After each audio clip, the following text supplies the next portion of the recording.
Jai Hind student, welcome you again in your GK class. Today we will start our chapter Ecologically Speaking, page number 78.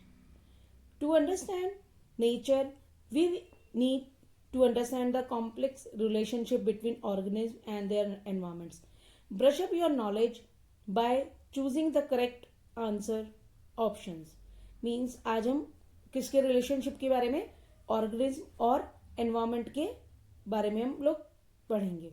Okay, now first, which organism can grow in almost all climate conditions including the icy poles where other plants find it difficult to survive.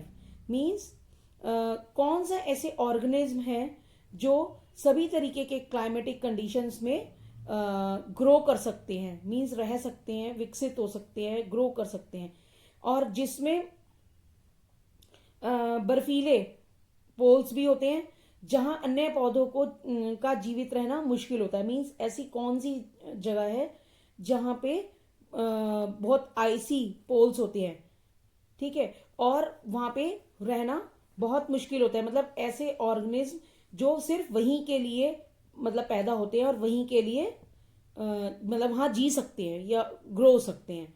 Yes, answer is A, lichens. Now second, what is the study of the way organisms interact with each other and their physical environment called? means जब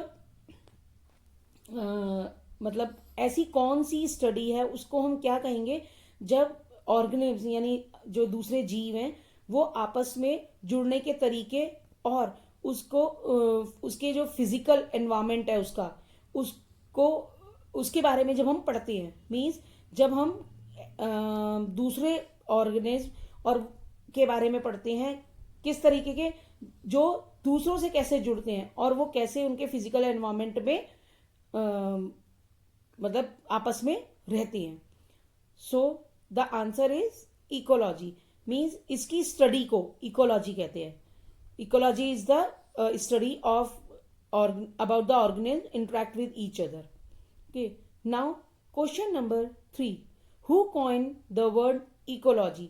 means जो ये word है ecology, ये किसने बनाया. Means इसका जो मतलब ओरिजिन था वो किसने किया. Answer is A, Ernest Haeckel. Question number 4, which is the world's largest terrestrial ecosystem. Means विश्व का सबसे बड़ा, लार्जेस्ट मतलब सबसे बड़ा टेरेस्ट्रियल इकोसिस्टम. मीन्स एक जगह से स्थलीय जो इकोसिस्टम है वो कौन सा है. A, tundra, B, taiga. Answer is B, taiga.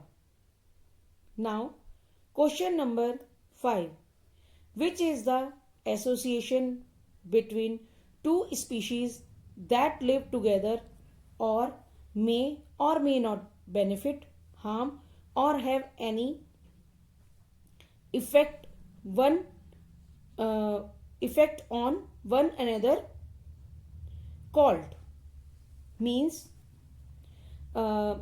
जो दो प्रजातियां होती हैं, मीन्स दो जो स्पीशीज होती हैं, दो प्रजातियां, उनके बीच का जो रिलेशनशिप है वो किस तरीके का होता है. मीन्स वो एक दूसरे को बेनिफिट करती हैं, हार्म करती हैं और मतलब दूसरे के ऊपर कोई प्रभाव डाल सकती हैं. तो answer is A, symbiotic relationship. मतलब symbiotic relationship is the association between two species that live together. Okay, now question number 6, organisms in food chains are divided into categories depending on their position in the food chain. What are the categories called? means जो इन जीवों की, means organism की जो एक series है या एक food मतलब चेन है, उसकी जो फूड चेन है उसको कितने कैटेगरीज में हम डिवाइड कर सकते हैं. और वो किसके ऊपर डिपेंड रहते हैं अपने फूड के लिए। What are the categories called, उन कैटेगरीज को क्या कहा जाता है। मीन्स जो फूड चेन है, फूड चेन में जीवों को की जो चेन है, खाने की जो चीजें होती हैं उनकी जो चेन है, उसकी स्थिति के आधार पर हम उनकी किस श्रेणियों में उनको यानी किस कैटेगरी में उनको डिवाइड करते हैं। ए टेम्परेट लेवल और B trophic level. Yes, answer is trophic level. Now question number 7, what are the organisms that produce their own food using light, water and carbon dioxide called? Means वे कौन से organism हैं जो light में, पानी में और कार्बन डाइऑक्साइड का यूज करके, मीन्स उसको उपयोग करके, यूज करके अपना भोजन बनाते हैं। मतलब उन ऑर्गेनिज्म को क्या कहते हैं। आपने साइंस में भी बेटा पढ़ा होगा, you have already studied in your science chapter, bio chapter. Yes, they are called autotrophs. Autotrophs are the organism that produce their own food using light, water and carbon dioxide. Now, 8 tidbit times. Photoheterotrophs is a term used to refer to certain varieties of bacteria that need chemical other than carbon for photosynthesis. Means heterotrophs एक ऐसा word है, means ऐसा term है, एक ऐसी चीज है जिसका उपयोग बैक्टीरिया की कुछ वैरायटीज को मतलब रेफर करने के लिए, उसको बताने के लिए किया जाता है, जिन्हें प्रकाश के लिए कार्बन डाइऑक्साइड के अलावा अन्य जो केमिकल्स हैं, रसायन हैं, उनका भी यूज की जरूरत पड़ती है। मतलब हेटेरोट्रॉफ्स जो एक टर्म्स है, उसको एक सर्टेन वैरायटी चाहिए होती है बैक्टीरिया को रेफर करने के लिए, बताने के लिए, दिखाने के लिए, और जो और उसमें किस चीज की जरूरत पड़ती है, केमिकल्स की और कार्बन की जरूरत पड़ती है। That is called photo heterotrophs. Heterotrophs के लिए जरूरत पड़ती है। Okay, now tidbit 2, nothing goes to waste in nature. A fallen log lying on the forest floor soon becomes a tiny center of new life. Means जो हमारा nature है उसमें कुछ भी बेकार नहीं जाता। अगर हम फॉरेस्ट की बात करें तो फॉरेस्ट के जो फ्लोर होता है, मीन्स जो जमीन होती है, उस पर पड़ा हुआ log, what is the meaning of log, जो इसका लकड़ी का गट्ठर होता है, दैट इज कॉल्ड लॉग। तो वो भी अगर पड़ा है तो वो भी वेस्ट नहीं है, उसको भी एक नया जीवन, एक छोटा सा जो सेंटर है वो उसके लिए बन जाता है। First the slugs and wood lice arrive. सबसे पहले उसमें क्या लगता है, उसकी जो मतलब झुग्गी झोपड़ी बनाने के भी काम आता है और लक्कड़ बग्गे बांधे जाते हैं। They are eated in centipedes and spider. After some time fungi, mosses and flowers coat the bark. Beetles chew in the wood, and reptiles like lizards and snake lie waiting for them. After some more time, hundreds of insects begin laying eggs and storing food. Birds come to feed on them. Finally, the insects make the log crumble and it becomes a part of soil, helping new plants and trees to grow. Means सबसे पहले इन्हें क्या होता है, इन्हें centipedes और मकड़ियों द्वारा खाया जाता है और कुछ समय बाद उसमें जो क्या बोलते हैं उसे, काई जैसे होता है ना, वो लग जाती है, जैसे फंगाई भी बोलते हैं। और फिर उसमें क्या होता है, फूल आ जाते हैं, उसकी छाल मतलब जो उसकी जो कोटिंग होती है वो मतलब फूल जाती है और उसमें फिर बाद में जो इंसेक्ट्स होते हैं, लिजर्ट होती है और स्नेक्स होते हैं, वो उसमें आ जाते हैं, अपना घर बना लेते हैं। किसमें? लॉग्स में, लकड़ी के लॉग में, जो एक टूटा हुआ पेड़ होता है उसमें। फिर कुछ समय बाद उसमें जो इंसेक्ट होते हैं उसमें वो मतलब अपने अंडे दे देते हैं, मीन्स उनको लेइंग एग्स जिसे बोलते हैं हम, वो करते हैं, और अपना फूड स्टोर भी करते हैं उसमें वो। और पक्षी उन पर आके बैठते हैं और उनमें जो छोटे छोटे कीड़े मकोड़े होते हैं उन्हें खाते हैं, और यह मिट्टी का एक हिस्सा बन जाते हैं, उस पर मिट्टी की परतें जमती जाती हैं और उसका हिस्सा बन जाते हैं, और जिससे नए पेड़ पौधों को बढ़ने में मदद मिलती है। मतलब एक तरह से वो सॉइल का काम करते हैं, और या ये कह लीजिए कि फर्टिलिटी के लिए भी वो यूज होता है। तो कोई भी चीज़ जो नेचर में है, नेचर में दी हुई है, वो वेस्ट नहीं होती। Nothing goes to waste in a nature. ठीक है, जो पत्ते गिरते हैं उसकी भी धीरे धीरे खाद बनती है। वो पत्ते पहले वो होते हैं, फिर सड़ जाते हैं, उसमें धीरे धीरे क्या होती है, वो खाद बन जाती है। Okay, here your chapter is completed. Students, today we will start a new chapter also, that is Indian Nobel prize winner. Means Nobel prize, what is the meaning of Nobel prize winners? Means जिनको अच्छे काम करने के लिए या वो करने के लिए जो एक प्राइज बना हुआ है, दैट इज नोबल, वो उस प्राइज के जो विनर्स हैं उनको जो मिला है। Can you identify these Nobel prize winners of Indian origin? Choose your answers from the help box given below.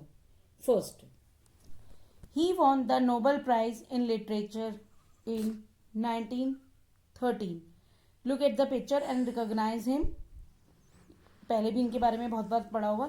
इनको 1913 में, जिनके बारे में हम बात कर रहे हैं, जिनकी पिक्चर है, उनको उनके बारे में बात कर रहे हैं।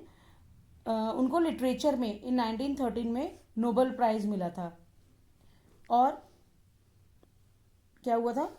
लिटरेचर मीन्स लिटरेचर, तो उसके लिए आप पुरस्कार मिला था। और इनकी एक जो हम बोलेंगे बुक है, लिटरेचर है, वो है गीतांजलि। यस, कुछ याद आया? Yes, we are talking about Rabindranath Tagore. Yes, answer is Rabindranath Tagore. Now second, he won the Nobel Prize in Physics in 1930. We are talking about C.V. Raman. Yes, his full name is Chandrasekhar Venkata Raman. C.V. Raman. He won the prize in physics in 1930. His topic was scattering of light. इनको इस चीज के लिए पुरस्कार मिला था। तो your answer is C.V. Raman. Now, third, he won the Nobel Prize in Physiology or Medicine in 1968. Look at the picture and recognize him. Yes, he is Hargobind Khurana. He won the prize in medicine or physiology. Okay. Now, fourth, she won the Nobel Peace Prize in 1979. Yes, she is Mother Teresa. I think all are aware. Yes, so she is Mother Teresa. She dedicated her life to caring for the slums area of Calcutta. Means Calcutta के जो लोग थे, मतलब slums area के जो लोग थे, उनको इन्होंने उनकी केयर करती थी और उनसे प्यार करती थी। Fifth, he won the Nobel Prize in Economic Science in 1998. Means we are talking about, yes, Amartya Sen. Answer is Amartya Sen. His contributions to welfare economics, means इनको जो नोबेल प्राइज मिला वो इकोनॉमिक साइंस के लिए मिला था 1998 में। Now sixth, he won the Nobel Prize in Chemistry in 2009. Yes, we are talking about V. Ramakrishnan, Venkata Ramakrishnan. He has won the Nobel Prize in Chemistry by the discovery of radium and polonium. Means radium और polonium की इन्होंने को discover किया था। He is also famous for studies of the structure and function of ribosomes. Ribosomes is the part of biology. So he is also famous for structure of and function of ribosome, means bio chemistry, or you can say biophysicist. Okay, now seventh. He won the Nobel Peace Prize in 2017. Oh, sorry, 2014. Yes, your answer is Kailash Satyarthi.